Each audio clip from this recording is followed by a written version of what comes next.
აჭარის ფინანსთა მინისტრის გავლენები ბათუმის თვითმმართველობის გადაწყვეტილებებში. საქმე ეხება 2 წლის წინ გამოცხადებულ ტენდერს, რომელიც საკრებულოს ყოფილმა თავმჯდომარემ ირაკლი ჩავლეიშვილმა დავით ბალაძის წერილი საფუძველზე გააუქმა.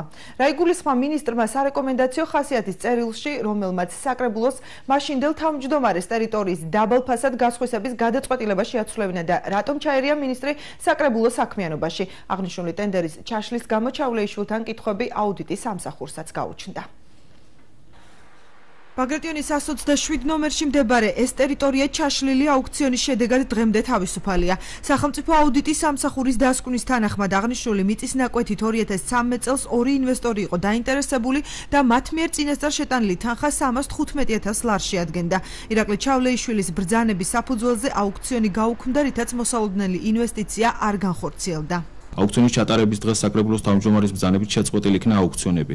აუქციონის შეწყვეტის მომენტისათვის 2 ლოტზე შემოტანილი იყო განაცხადები, ბესახეთ გადახდილი თანხა შეადგენდა 315,000 ლარს.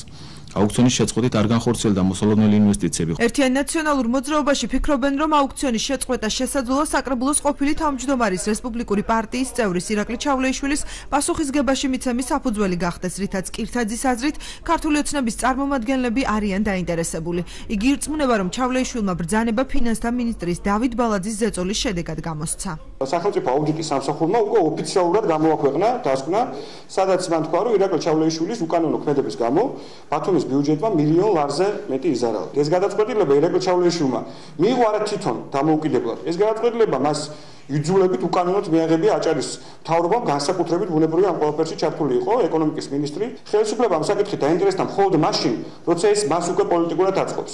ეხლა როცა მათ უკვე გადაწყვეტენ, რომ დაიწყონ რესპუბლიკური პარტიის წევრებზე დევნა, მხოლოდ ეხლა გაახსენდათ ეგ ამბავი. ბოლო დღეს აუქციონის გაუქმებას ირაკლი ჩავლეიშვილი დავით ბალაძის წერილობით მიმართვას უკავშირებს. საკრებულოს თავმჯდომარის მოადგილე ამბობს, რომ მიწის გასხვისება ტერიტორიის უფრო მაღალ ფასად გაყიდვის მოტივით შეჩერდა. აუქციონი ნამდვილად გაუქმდა იმის გამო, რომ ეკონომიკის მინისტრმა ბათუმმა დავით ბალაძემ მომწერა ოფიციალური წერილი, რომ იყო ინვესტორი და ეკონომიკის სამინისტრო აპირებდა ერთლოდად მიწის გასხვისებას. ეს იყო რამდენიმე მილიონიანი ინვესტიცია. აუქციონის გაუქმების მოთხოვნის შესახებ ირაკლი ჩავლეიშვილისთვის წერილის გაგზავნას არადასტურებს დავით ბალაძე.